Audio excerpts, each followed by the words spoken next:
دنیا میں جتنی کتابیں ہیں کوئی کتاب ایسی نہیں ہے جو بغیر سمجھے پڑھی جائے اور اس پر ثواب دیا جائے.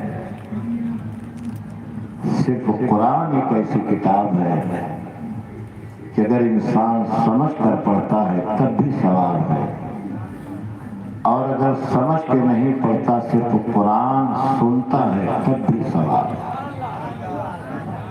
آپ حضرات نے قرآن مجید کی تلاوت سماعت فرمائی اور قاری صاحب تلاوت کر رہے تھے تو دل یہ کہہ رہا تھا کہ تھوڑی دیر اور یہ قرآن سناتے ہیں. آج ہم قرآن مجید کی مفاہیم و مطالب نہیں سمجھتے. آپ اندازہ کیجئے کہ جس قرآن کو سننے میں اتنی لذت ہو، اگر ہم اس قرآن کو سمجھتے ہوتے تو کتنی لذت محسوس کرتے. آپ بڑے خوش نصیب ہیں.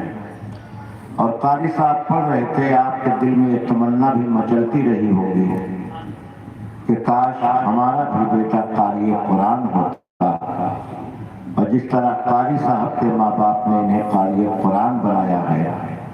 یہ قرآن یہاں پڑھ رہے ہیں لیکن ان کے ماں باپ کو نیکیاں گھر پر مل رہی ہیں.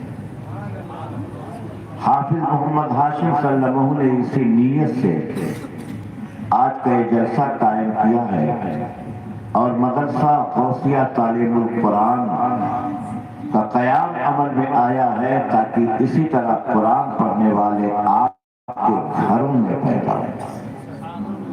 اس کے لیے آپ حضرات کو کوشش کرنی ہوگی اور ایک عزم کرنا ہوگا، ایک ٹارگٹ بنا کر کے چلنا ہوگا. اگر کسی کے گھر میں 3 بچے ہیں تو انسان سوچتا ہے کہ میرا ایک بیٹا اگر ڈاکٹر ہو جائے، میرا ایک بیٹا اگر ماسٹر ہو جائے تو میرے گھر میں خوشگوار ماحول ہو جائے گا. وہیں پر میں کہتا ہوں کہ ایک بیٹا اگر اسی گھر میں حافظ قرآن ہو جائے تو پورے گھر کی شان بلند ہو جائے گی. مالی اعتبار سے تو 2 بیٹے گھر کو خود کفیل کر سکتے ہیں، لیکن اس حافظ قرآن کی وجہ سے اس گھر کی عزت اتنی بڑھ جائے گی کہ لوگ جب اس گھر سے گزریں گے تو کہیں گے قاری صاحب. اس لیے حافظ محمد ہاشم صلی اللہ علیہ وسلم نے اسی نیت سے ایک چراغ جلایا ہے ہواؤں کی زد پر. دعا کریں کہ وہ چراغ ہمیشہ جلتا رہے اور علم کی روشنی آپ تک پہنچتی رہے. میرے دل میں بہت سارا درد ہے، میں کن لفظوں میں بیان کروں. آج پورے ملک میں جانے کے بعد مجھے سب سے زیادہ جس بات کا احساس ہوتا ہے وہ احساس یہ ہوتا ہے کہ جس قوم کی بنیاد ہی رکھی گئی تھی تعلیم پر، آج وہی قوم تعلیم سے دور ہوتی چلی جا رہی ہے. اللہ تعالیٰ اس ادارے کو جس کے تعلق سے یہ جلسہ ہے اس کو دوام عطا فرمائے، اور حافظ ہاشم صاحب کے لیے غیب سے اللہ مدد فرمائے. قرآن مجید کی تلاوت کے بعد میں حمد باری تعالیٰ کے 2-3 بند پڑھتا ہوں، اور میرے سامنے جو چارپائی بچھی ہے اس چارپائی پہ جو لوگ بیٹھے ہیں میں منتظمین سے گزارش کروں گا کہ گدا اور تکیہ بھی لا کے دے دیں تاکہ وہ لوگ آرام سے اس چارپائی پر براجمان رہیں.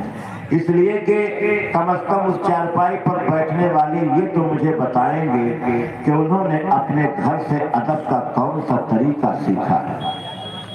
آپ کا بیٹا جب کسی مہمان کے سامنے مہمان کو آپ کہتا ہے اور اسی مہمان کو آپ کا بیٹا تو کہتا ہے تو دونوں لفظ میں بہت زیادہ فرق نہیں ہے، لیکن جب آپ کا بیٹا تو کہتا ہے تو معلوم ہوتا ہے کہ اس کو تہذیب نہیں آتی، اور اگر وہی بچہ آپ کہتا ہے تو معلوم ہوتا ہے ماں باپ پڑھے لکھے ہیں.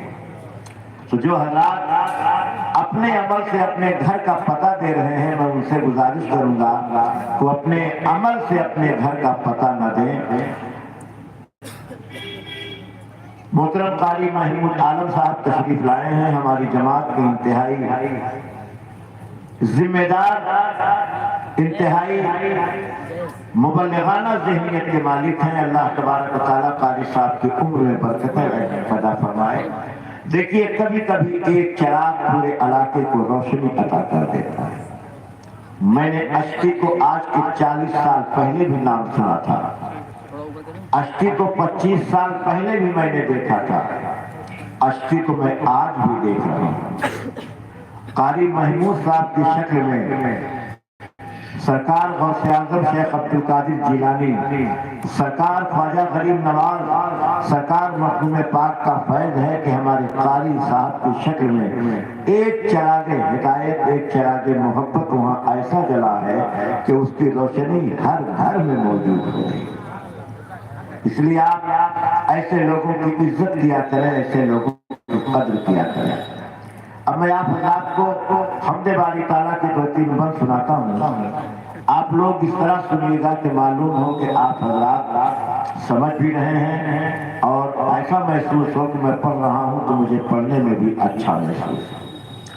عرض کیا کہ نئے دن نئے رات باقی رہے گی، بس اللہ کی ذات، بول دیجئے ہاں، نئے دن نئے رات باقی رہے گی، بس اللہ کی ذات باقی رہے گی۔ سب لوگ بولے نئے دن نئے رات باقی رہے گی، بس اللہ کی ذات باقی رہے گی۔ نئے دن نئے رات باقی رہے گی، بس اللہ کی ذات باقی رہے گی۔ فلک پر جو اڑتے تھے زیر زمیں ہیں، اسی خاک میں دفن کتنے حسین ہیں، جو کل شاہ تھے آج وہ بھی نہیں ہیں، کسی کی نہ اوقات باقی رہے گی، بس اللہ کی ذات، بولتے رہیے بس اللہ کی ذات، جو پیدا ہوئے ہو تو مرنا پڑے گا، نکیرین سے ربط رکھنا پڑے گا، قیامت سے جس دن گزرنا پڑے گا، عمل ہی کی سوغات باقی رہے گی، بس اللہ کی ذات۔ اور جہاں زخم ہے درد ہو کر رہے، اگر آپ کو چوٹ لگتی ہے درد ہوتا کہ نہیں ہوتا؟ ایک مرتبہ ایک ڈاکٹر سے میں نے پوچھ لیا درد کی تعریف کیا ہے؟ 50 سال سے وہ پریکٹس کر رہے تھے، پسینہ گیا، لیکن اگر آپ علم دین حاصل کریں تو آپ کو درد کی تعریف بھی معلوم ہو جائے۔ میرے سرکار کی مبارک زندگی ایسی ہے، سرکار کی سیرت ایسی ہے، سرکار کی حدیث مبارکہ ایسی ہے، سرکار کے فرمودات ایسے ہیں کہ اگر ہم اس کی طرف نگاہ رکھیں تو بڑے سے بڑا ڈاکٹر بھی اگر طب نبوی کی طرف آپ کا ذہن چلا جائے تو آپ کا کوئی مقابلہ نہیں کر پائے۔ اب ایک نسخہ میں بتائیں، میرے سرکار فرماتے ہیں صلی اللہ علیہ وسلم، کھانا کھانے سے پہلے پانی پی لیا۔ کیا کیا کرو؟ پانی پیا۔ کھانے کے درمیان اگر پانی پینے کی ضرورت ہو تو تھوڑا بہت پی لو تاکہ جو لقمہ اٹکا ہو وہ اتر جائے، اور کھانا کھانے کے بعد لیٹر 2 لیٹر جو پانی پیتے ہیں وہ قطعی بچیں۔ کھانا کھانے کے بعد تھوڑا سا پانی پی کے منہ صاف کر لیجئے، اس کے 40 منٹ کے بعد آپ پانی پیجئے، آپ کو پیٹ کی شکایت نہیں ہے۔ بڑے بڑے ڈاکٹر آج خود اپنے پیٹ کا علاج کرتے ہیں، لیکن سرکار کی سنت پہ عمل کیجیے، آپ کھانا کھانے سے پہلے پانی پیجیے۔ جانتے کیا فائدہ ہے؟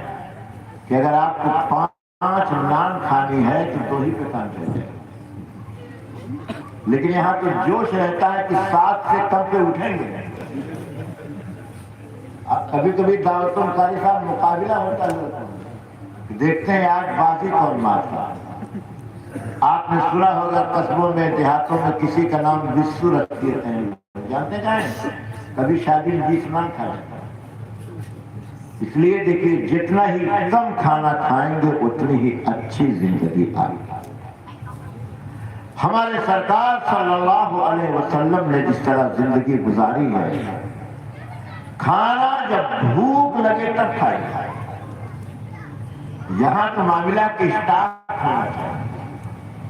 اس لیے آپ اپنی صحت کا بہت خیال کریں۔ ایک بات بتا رہا ہوں، جو نوجوان کھڑے ہیں موبائل دیکھ رہے ہیں وہ سنیں، اور روڈ پہ جو لوگ کھڑے وہ بھی سن لیں۔ آج کی تاریخ میں، آج کے دور میں بھوک سے لوگ نہیں مر رہے ہیں۔ آج کے حالات میں بھوک سے نہیں مر رہے ہیں، زیادہ کھانے کی وجہ سے مر رہے ہیں۔ اب آپ سوچ رہے ہیں کسی زمانے میں لوگ بھوک سے مرتے ہیں، اور زیادہ کھانے کی وجہ سے لوگ مر رہے ہیں۔ اس لیے کھانے پینے میں آپ احتیاط رکھیے، یہی ہمارے سرکار کا فرمان ہے۔ کہیے سبحان اللہ۔ یہ بات آپ کو اچھی لگ رہی کہ نہیں؟ اچھی لگ رہی کہ نہیں؟ اچھی لگے یا نہ لگے، اپنے سرکار کی بات ہم بتائیں۔ کسی کو اچھی لگے یا نہ لگے، جو ہمارے سرکار کی بات ہے، اور سنو جتنے بھی ماڈرن لیٹسٹ ہیں، ہوائی جہاز تو اڑنے والے ہیں، جب بہت تھک جاتے ہیں تو نہیں آتے ہیں۔ یہی وہ بارگاہ ہے جہاں آنے کے بعد بڑے بڑے دکھیوں کو شفا مل جاتا ہے۔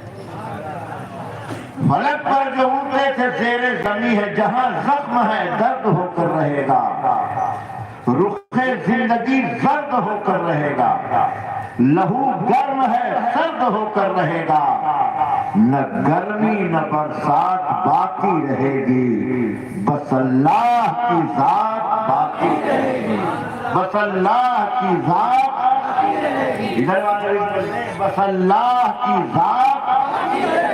اللہ تعالیٰ آپ کو سلامت رکھے۔ ہمارے سرکار صلی اللہ علیہ وسلم کی محفل ہے، اگر سرکار کی بارگاہ میں منظوم خراج عقیدت نہ پیش کیا جائے تو بڑی کمی کا احساس ہوا۔ اس لیے کہ ہمارے سرکار خود اپنی نعت کو پسند فرماتے تھے، اور اپنی نعت سننے کے لیے مسجد نبوی میں منبر بچھوا کر کے حضرت حسان کھڑے ہو کر کے منبر پر سرکار کی نعت پڑھا کرتے تھے۔ عزیز مکرم حافظ محمد صادق صلی اللہ علیہ وسلم جو ہمارے ادارے مدرسہ فیض العلوم سے فارغ ہیں، بہت اچھی نعت شریف پڑھتے ہیں، بہت شاندار پڑھتے ہیں، اور عزیزم شہنواز صلی اللہ علیہ وسلم بہت اچھا پڑھتے ہیں۔ ان دونوں بچوں کو اگر آپ کسی جلسے میں بلا لیں تو 15,000 نذرانے سے آپ بچ جائیں، لیکن یہاں تو کمیٹی کے سر پہ بھوت سوال ہے کہ خرچہ کر کے چھوڑیں، اس لیے کہ اپنی جیب کا پیسہ نہیں ہے، کون کا پیسہ ہے؟ اس لیے پورا علاقے کے مسلمان سنیں، اپنے جلسے کو کارآمد بناؤ۔ ہندوستان میں روزانہ 6,000 جلسے ہوتے ہیں۔ کتنے ہوتے ہیں؟ 6,000 روزانہ آپ کے ملک میں 6,000۔ اور کام کتنا ہوتا ہے؟ مسجد اسی طرح ویران، مدرسہ اسی طرح ویران۔ بدتہذیبی کا حال یہ ہے کہ پہلے لوگ تمباکو کھاتے تھے، اب نشہ کریں۔ اللہ تعالیٰ اس لت سے سب کو بچائے۔ اس لیے آپ جلسہ بڑا کرنے کے چکر میں نہ رہیے، کارآمد جلسہ کیجیے، جس میں آپ دین سیکھیں، آپ کے گھر والے سیکھیں، آپ کے بچے سیکھیں، آپ کی قوم سیکھے۔ سب سے اچھی قوم وہ ہے جو سب سے اچھا مکتب بنائے۔ سب سے اچھی قوم کون ہے؟ جو سب سے اچھا مکتب بنائے۔ مکتب کو آپ معمولی نہ سمجھیں، مکتب وہ ہے جہاں آپ کے بچے بسم اللہ شریف کی برکت سنتے ہیں، بسم اللہ شریف کے بارے میں سنتے ہیں، دعائیں سنتے ہیں، دعائیں یاد کرتے ہیں، وضو، نماز، غسل کے فرائض ان کو معلوم ہوتے ہیں۔ تو اچھا مکتب آپ بنائیں۔ اچھا مکتب بنانے کے بعد اچھا مدرسہ بنائیے۔ یونیورسٹی کے چکر میں بعد میں رہیے، پہلے اپنے بچوں کو بسم اللہ تو سکھائیے۔ اس لیے میرے بھائیوں، عزیزم محمد شہنواز صلی اللہ علیہ وسلم بہت اچھی نعت شریف پڑھتے ہیں، میں گزارش کرتا ہوں